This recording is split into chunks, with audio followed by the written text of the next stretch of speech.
Hello everyone, I hope you are doing well. I am Saumya and welcome to think basic folks. So आज की video में हम discuss करने वाले हैं कि आप कैसे 6 डेज में ज्योग्राफी जैसे वास्ट सब्जेक्ट को विद मैपिंग कवर कर सकते हो with A realistic approach. And इसी के साथ हम ये भी डिस्कस करेंगे कि ऐसे कौन से ज्योग्राफी के मोस्ट इंपॉर्टेंट टॉपिक्स हैं जहां से UPSC regularly and repetitively questions पूछ रहा है एंड उसी according we will set a priority in revision. But हाँ, आगे बढ़ने से पहले मैंने लास्ट वीडियो में टेस्ट सीरीज के रिगार्डिंग आपके सारे डाउट्स क्लियर किए थे कि कैसे टेस्ट सीरीज के थ्रू आप अपना intelligent guess work and accuracy improve कर सकते हो। एंड इसके लिए 2 घंटे में आपको क्या स्ट्रैटेजी फॉलो करनी चाहिए, टेस्ट को कैसे एनालाइज करना चाहिए, सोल्यूशन कैसे पढ़ना चाहिए एंड कौन सी टेस्ट सीरीज बेस्ट है। तो इन केस अगर आपने ये वीडियो नहीं देखी हो अभी तक तो I will recommend that please इस वीडियो को मिस मत करना। It is going to be a game changer for you. ठीक है, तो इसी के साथ let's start our video by addressing few common mistakes that we make in geography. Number 1 is कि हमें ज्योग्राफी बहुत ज्यादा इजी या लॉजिकल लगती है, तो हम इसे क्या करते हैं, इग्नोर करना शुरू कर देते हैं, सोचते हैं एंड के टुवर्ड्स पढ़ लेंगे। एंड जब हम एंड के टुवर्ड्स पढ़ने जाते हैं तब हमें समझ में आता है कि एक्चुअली ये कितनी ज्यादा वास्ट है। Geography is equally vast like history, जिस वजह से हम दूसरी जो सबसे बड़ी गलती करते हैं, हम मैप वर्क इग्नोर कर देते हैं। बिल्कुल, हम पढ़ने के चक्कर में सोचते हैं कि अगर मैप हम साथ में लेके बैठ जाएंगे तो और ज्यादा समय लगेगा, तो हम मैप वर्क को बिल्कुल इग्नोर कर देते हैं वहीं पे। लेकिन अगर आप 2022 के प्रीवियस ईयर क्वेश्चंस ही देखोगे लास्ट ईयर के, आपको बहुत सारे क्वेश्चंस मैपिंग से मिल जाएंगे, जो मैं आपको स्क्रीन पर दिखा रही हूँ, आप देख भी सकते हो। तीसरी सबसे बड़ी गलती जो हम करते हैं, जब हम ज्योग्राफी की एनसीईआरटी लेके बैठते हैं, हम सब कुछ पढ़ना शुरू कर देते हैं लाइन बाय लाइन, बिना ये समझे कि पढ़ना एक्चुअली कैसे है, जो हमें सिर्फ प्रीवियस ईयर क्वेश्चंस के थ्रू पता चलता है। एंड अगर आप प्रीवियस ईयर क्वेश्चंस आपने अगर एनालाइज किए होंगे, या फिर मैंने इस वीडियो में जब एनालाइज किया था तब आपको बताया था कि सिर्फ 3 तरीके के क्वेश्चंस यूपीएससी ज्योग्राफी से पूछता है। पहले है कॉन्सेप्ट रिलेटेड क्वेश्चंस, जैसे कि अगर आप लास्ट ईयर ही देखो तो कॉन्सेप्चुअल क्वेश्चंस में आपको ये longest day of the year के बारे में क्वेश्चन मिलेगा, देन आपको क्लाउड्स के ऊपर क्वेश्चन मिलेगा। सिमिलरली आपको मैपिंग के ऊपर सेकंड कैटेगरी है जहां से क्वेश्चंस आपको मिलेंगे पेपर में।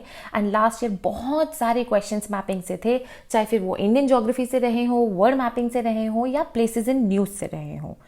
एंड द लास्ट कैटेगरी जहां से यूपीएससी क्वेश्चन पूछेगा ही पूछेगा ज्योग्राफी से, दैट इज इकोनॉमिक ज्योग्राफी, जो मोस्ट नेग्लेक्टेड सेक्शन है यूपीएससी की प्रिपरेशन में।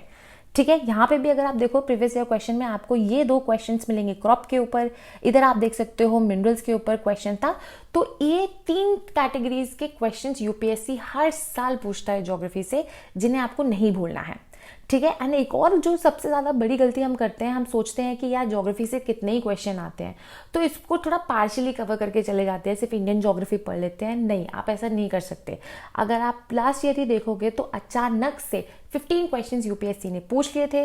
सो UPSC will surprise you every year, जिसमें से बहुत सारे क्वेश्चन सिर्फ मैपिंग रिलेटेड थे। So you can't neglect anything in geography, जो सारे इंपॉर्टेंट एरियाज हैं पीवाईक्यूज के अकॉर्डिंग, क्योंकि अगर आप ऐसा कर लोगे ना तो आपके आराम से ये सारे क्वेश्चंस सही हो सकते हैं। मैं सारे बोल रही हूँ, बाकी सब्जेक्ट्स में आपको मैं बोलती हूँ कि आप near about 18 out of 20 questions आप सही कर सकते हो, बट लेकिन ज्योग्राफी ऐसा एरिया है जहाँ जो बहुत स्कोरिंग है, आप यहाँ पे सारे क्वेश्चन सही कर सकते हो। ये मैंने पिछले 10 ईयर्स का पूरा चार्ट बनाया हुआ है डिस्क्रिप्टिव वे में कि कहाँ से यूपीएससी ने क्वेश्चन पूछा है, अच्छे से कैटेगराइज कर दिया है इसको एनसीईआरटी के अकॉर्डिंग, ताकि आपको क्लियर रहे। इसका अगर आप चाहो तो स्क्रीनशॉट ले लेना। फिलहाल हम सबसे पहले डिस्कस करते हैं कि आप कैसे रिविजन शुरू करना है। देखो, सबसे पहले आपको इंडियन ज्योग्राफी से स्टार्ट नहीं करना है, मैप बुक से स्टार्ट नहीं करना है, आपको फिजिकल ज्योग्राफी की एनसीईआरटी से स्टार्ट करना है, जो क्लास 11th वाली है। अब वहां पे आपको 3 टॉपिक्स देखने को मिलेंगे बुक में, जियोमॉर्फोलॉजी, क्लाइमेटोलॉजी एंड ओशियानोग्राफी। यहाँ मैंने वेजिटेशन भी ऐड किया हुआ है, जो अभी मैं बताऊंगी कि आपको कैसे करना है। देखो, सबसे पहले प्रायोरिटी वाइज आप देखो, आपको सबसे पहले क्लाइमेटोलॉजी पढ़ना है, जहाँ पर एटमॉस्फेयर के बारे में पढ़ोगे, उसके स्ट्रक्चर के बारे में, उसके कॉम्पोजिशन के बारे में, साइक्लोन्स के बारे में, क्लाउड्स के बारे में, वर्ल्ड क्लाइमेट के बारे में, एटमॉस्फेरिक सर्कुलेशन के बारे में। जब आप ये पूरा पोर्शन कवर कर लोगे ना तो इमीडिएटली आपको वेजिटेशन पढ़ना है जीसी लियोंग से जाकर के। ठीक है, जीसी लियोंग में भी जो पार्ट 2 है, जहाँ पे हर vegetation like tundra, taiga, rain forest, सब पे एक डेडिकेटेड चैप्टर है, वो पोर्शन आपको कवर करना है, बिकॉज वेजिटेशन क्लाइमेट पे डिपेंड करती है। उसके बाद आपको ओशियानोग्राफी पढ़ना है वापस एनसीईआरटी में वाली बुक से, जहाँ पे आप ओशन फ्लोर के बारे में पढ़ोगे, उसके फीचर्स के बारे में, टेम्परेचर एंड सैलिनिटी की डिस्ट्रीब्यूशन के बारे में पढ़ोगे, ओशन करेंट्स के बारे में पढ़ोगे। हालांकि ओशन करेंट्स के रिगार्डिंग मैंने ऑलरेडी ये वीडियो बनाई हुई है, अगर आप चाहो तो इसे रेफर कर सकते हो। एंड लास्ट आपको पढ़ना है जियोमॉर्फोलॉजी, अगर आपके पास टाइम बचता है तो। यहाँ पे सिर्फ 4 चैप्टर्स हैं, चैप्टर नंबर 3, 4, 5, 6 ये आपको पढ़ना है, जहाँ आप अर्थ के इंटीरियर के बारे में जानोगे, earthquake, tsunamis and plate tectonics. मैं ऐसा इसलिए कह रही हूँ क्योंकि यहाँ पे आप देखो साथ में मैंने करंट का ये सेक्शन ऐड किया हुआ है, जो भी करंट रिलेटेड न्यूज़ है ज्योग्राफी सेक्शन से, जैसे कि अभी हाल ही में काफ़ी डेवेस्टेटिंग अर्थक्वेक आया था टर्की एंड सीरिया में, तो जियोमॉर्फोलॉजी का पोर्शन उस पॉइंट ऑफ व्यू से थोड़ा इंपॉर्टेंट हो जाता है आपके लिए। तो आपको ये न्यूज़ पे भी फोकस रखना है कि क्या चीज़ चल रही है, इसलिए जियोमॉर्फोलॉजी मैंने ऐड करी है। टाइम हो तो इसको पढ़ लेना, otherwise you can ignore it, because अगर आप प्रीवियस 10 ईयर्स के क्वेश्चंस के एनालिसिस देखोगे तो पिछले 10 साल में सिर्फ 3 क्वेश्चन ही जियोमॉर्फोलॉजी से आए हैं। ठीक है, अब देखो समझ लो प्रीवियस ईयर क्वेश्चन और प्रैक्टिस कैसे करनी है। सबसे पहले फिजिकल ज्योग्राफी के जितने भी PYQs हैं लास्ट 10 ईयर्स के, उसको लगा लेना, उसी दिन लगाने। अगर आपने आज क्लाइमेटोलॉजी एंड वेजिटेशन टारगेट किया है डे 1 में, तो आपको फिर डे 1 में इन्हीं 2 सेक्शंस के सारे PYQs लगाने हैं, और किसी भी 2 कोचिंग इंस्टीट्यूट के टेस्ट सीरीज, 1 नहीं 2, बिकॉज आपके पास वैरायटी ऑफ क्वेश्चंस होना चाहिए, उसको प्रैक्टिस करना है, वो भी टॉपिक वाइज। यानी कि अगर आप क्लाइमेटोलॉजी वेजिटेशन पढ़ रहे हो पहले तो उसको करो, एंड देन नेक्स्ट डे आप जियोमॉर्फोलॉजी और ओशियानोग्राफी करो। एंड इसके साथ जो भी लोकेशन बाय द वे आपको पढ़ने के लिए मिलती है बुक में, लाइक अगर आप वोल्केनोज के बारे में पढ़ रहे हो तो आप पैसिफिक रिंग ऑफ फायर के बारे में पढ़ोगे, या मेजर अर्थक्वेक्स के बारे में अगर उन्होंने कुछ एग्जाम्पल दिया हुआ है, कोई लोकेशन डिस्कस की हुई है, तो आप उसको मैप पे जाके देखोगे। आपको सिर्फ उसको पढ़ के निकल नहीं जाना है, आपको देखना है। ठीक है, अगर माउंट वेसुवियस मेंशन है तो उसको देखना है कि वो कहाँ है, किस रीजन में है, ऐसे छोड़ना नहीं है। एंड हाँ, फिजिकल ज्योग्राफी के कुछ टॉपिक्स पर मैंने कुछ अपने नोट्स प्रिपेयर किए थे, जैसे आप स्क्रीन पर देख सकते हो। कोपिन्स का क्लासिफिकेशन हो गया क्लाइमेट के रिगार्डिंग, या रॉक्स एंड मिनरल्स के ऊपर हो गया। ये सारे नोट्स मैंने टैबलेट फॉर्म में प्रिपेयर किए थे, जिस वजह से मुझे काफ़ी ईजी होता था इन्हें दिमाग में रखना या रिवाइज करना। तो ये सारे नोट्स मैंने टेलीग्राम चैनल पर ऑलरेडी ऐड कर दिए हैं, वहाँ पर जाके आप मीडिया सेक्शन से इन्हें डाउनलोड जरूर कर लेना। अब डिस्कस कर लेते हैं इंडियन ज्योग्राफी को कैसे आपको कवर करना है। देखो, इंडियन ज्योग्राफी को आपको 2 दिन देने हैं, डे 3 एंड डे 4, एंड इसकी क्रोनोलॉजी समझ लो आपको कैसे कवर करना है। जैसे एनसीईआरटी में दिया हुआ है, बिल्कुल वही सीक्वेंस हम फॉलो करेंगे। सबसे पहले आपको फिजियोग्राफी समझनी है इंडियन ज्योग्राफी की, जिसमें आप हिमालयाज, प्लेन्स एंड प्लेट्यूज के बारे में जानोगे। देन उसके बाद आपको ड्रेनेज का चैप्टर कवर करना है, जहाँ पे हिमालयन रिवर्स, पेनिनसुलर रिवर्स, ठीक है, उनके ट्रिब्यूटरीज, उनके लेक्स हो गए, जो भी हैं वो सारी चीजें आपको कवर करनी है। ठीक है, अब ध्यान रखना, मैं बार बार ये चीज एम्फेसाइज कर रही हूँ कि मैपिंग जो है आपको साथ साथ करनी है। ज्योग्राफी ऐसा सब्जेक्ट है कि अगर आपने उसमें किसी भी माउंटेन रेंज के बारे में पढ़ा है, या पीक के बारे में पढ़ा है, या रिवर या उसके ट्रिब्यूटरी कुछ भी पढ़ा है, आपको उसे देन एंड देयर लोकेट करनी है मैप पे। आप स्क्रीन पर देख सकते हो कि मैंने अपने कुछ मैप वर्क यहाँ पे अटैच किए हुए हैं एज अ रेफरेंस, जिससे आपको आइडिया मिल सके कि आपको कैसे मार्क करना है मैप बुक में सारी चीजें। एट द सेम टाइम कुछ टॉपिक्स पर मैंने अपना मैप वर्क प्रिपेयर किया हुआ था, जिससे मैंने टेलीग्राम चैनल पर ऑलरेडी ऐड कर दिया था कुछ महीने पहले ही, तो वहां के मीडिया सेक्शन से जाके आप डाउनलोड कर लेना। It is going to be very helpful for you. तो आपने ड्रेनेज वाला चैप्टर पढ़ लिया, उसके बाद आपको देन सीक्वेंस पे क्लाइमेट पढ़ना है। देखो, वैसे अगर आप क्लाइमेट पे देखोगे तो लास्ट 10 ईयर्स में बिल्कुल भी ज्यादा क्वेश्चन पूछे नहीं है, हार्डली एक ही पूछा है क्लाइमेट पर, बट स्टिल आपको वेजिटेशन एंड सॉइल वाले चैप्टर की रेलेवेंस समझने के लिए क्लाइमेट का आइडिया होना जरूरी है। तो इसलिए आपको पहले क्लाइमेट पढ़ना है, जहां आप मॉनसून या summer season and winter season के बारे में समझोगे अच्छे से, एंड देन आपको वेजिटेशन एंड सॉइल वाले चैप्टर्स कवर करने हैं, जहां आप various types of vegetation, various types of soil को कवर करोगे। ठीक है, जब आपका ये फिजिकल ज्योग्राफी और इंडियन ज्योग्राफी हो जाएगा ना, then you will come to economic geography.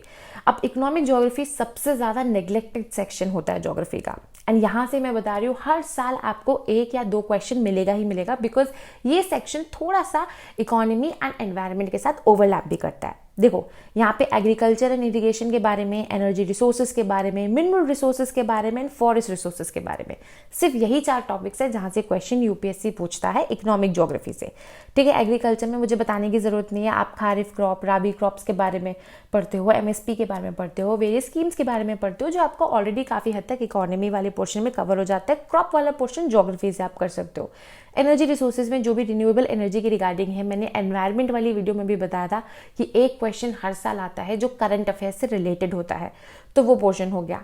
Mineral resources में आपका आयरन, कोल, मैंगनीज, ठीक है, बॉक्साइट, एल्यूमिनियम, ये सारी चीज़ें हो गई। अब यहाँ पे भी देखो आपको करंट अफेयर्स इस वाले पार्ट में तो बहुत ज़्यादा इंपॉर्टेंट हो जाता है in terms of schemes, MSP, any news and any recent discovery. जैसे कि अभी जम्मू एंड कश्मीर में रिसेंटली लिथियम की डिस्कवरी हुई है, तो वो इंपॉर्टेंट हो जाता है। तो इसलिए मिनरल रिसोर्सेज से क्वेश्चन बहुत ज़्यादा चांसेस है कि पूछ सकते हैं। जैसे लास्ट ईयर मोनाजाइट के बारे में पूछा हुआ था, हो सकता है कि इस साल लिथियम के बारे में या किसी और मिनरल रिसोर्स पे वो क्वेश्चन पूछ लें। And then last is forest resources के बारे में। उसमें सिंपल दो ही चीज़ें होती है कि that major forest resource, minor forest resource. देखो ये ऐसा टॉपिक है जो थोड़ा करंट बेस्ड है, तो आपको इसको गूगल करना पड़ेगा। आपकी जो क्लास 12 की एनसीईआरटी है उसमें चैप्टर नंबर 5, 6, 7, 8 4 चैप्टर्स है, उनको आप वहाँ से कवर कर लो बेसिक अंडरस्टैंडिंग के लिए। उसके बाद इन सभी टॉपिक्स पर थोड़ा गूगल करो, रिसर्च करो, और अपने नोट्स अगर प्रिपेयर नहीं करने हैं तो उनका फोटोज लेके रख लो रेलेवेंट पोर्शंस का, उसी से ही आपका कवर हो जाएगा। ज़्यादा टेंशन लेने की जरूरत नहीं है। जहाँ तक करंट अफेयर्स की बात रही, तो करंट अफेयर्स के लिए अगर आप पीटी पढ़ रहे हो तो उसमें कहीं ना कहीं इकोनॉमी में, आईआर में या एनवायरमेंट में कवर हो जाएगा चीज़, तो उसमें टेंशन लेने वाली कोई बात नहीं है, ठीक है।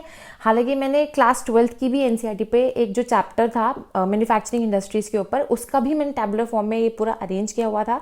इसका शीट भी मैंने टेलीग्राम पे ऐड कर दिया है, इसको खास करके डाउनलोड करके देख लेना, बिकॉज वहाँ से अगर आप पढ़ने जाओगे तो आपको उतना अच्छे से अंडरस्टैंडिंग नहीं होगा चीज़ों का, कंफ्यूजन और ज़्यादा बढ़ जाएगा। यहाँ आपको पूरा टैबुलर फॉर्म में है, तो ईजिली एक एक चीज़ अच्छे से समझ में आ जाएगी कि कौन सी इंडस्ट्री कौन से एरिया में है, किस रिवर के पास है, कोल वो कहाँ से यूज़ कर रही है, ठीक है, आयरन ओर कहाँ से उसको मिल रहा है इंडस्ट्री को।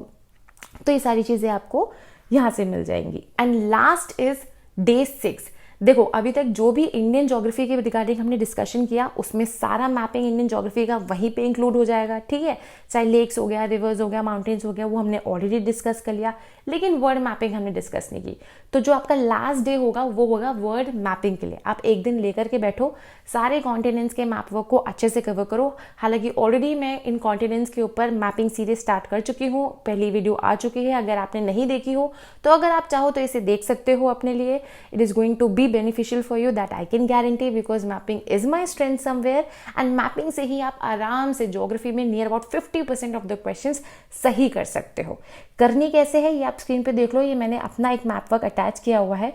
एक एक चीज़ आपको मार्क करनी है बड़े तरीके से, आपको थोड़ा सा टाइम देना है। अगर आप कोई एक जगह देख रहे हो, जैसे कि अगर आप फॉर एग्जांपल हिमालयस देख रहे हो, तो थोड़ा सा लेफ्ट, थोड़ा सा राइट, थोड़ा सा नॉर्थ, थोड़ा सा साउथ, ये पूरा देखते हुए चलना कि आसपास क्या है, बिकॉज देन आप मैपिंग का पूरा बेनिफिट उठा पाओगे for prelims point of view, ठीक है। तो आई होप अब आपको अच्छे से समझ में आ गया होगा कि ज्योग्राफी को कैसे रिवाइज करना है, किस प्रायोरिटी में करना है, ठीक है, कौन से दिन क्या पढ़ना है, उसमें भी आपको पहले कौन से टॉपिक को प्रायोरिटी देनी है, जिस वजह से आपका पूरा ज्योग्राफी एक कंसोलिडेटेड फॉर्म में अच्छे से कवर हो जाएगा। एंड अगर आपको ये वीडियो अच्छी लगी हो, आपको इसमें वैल्यू मिली हो थोड़ी बहुत भी, तो प्लीज़ इस वीडियो को लाइक ज़रूर कीजिएगा, शेयर कीजिएगा अपने फ्रेंड्स के साथ। एंड अगर अभी तक चैनल को सब्सक्राइब नहीं किया हो तो please it's a request from my side that do subscribe the channel. It gives me a lot of motivation to bring such content for you. बहुत जल्द मिलेंगे नेक्स्ट वीडियो में, तब तक के लिए टेक केयर एंड बाय।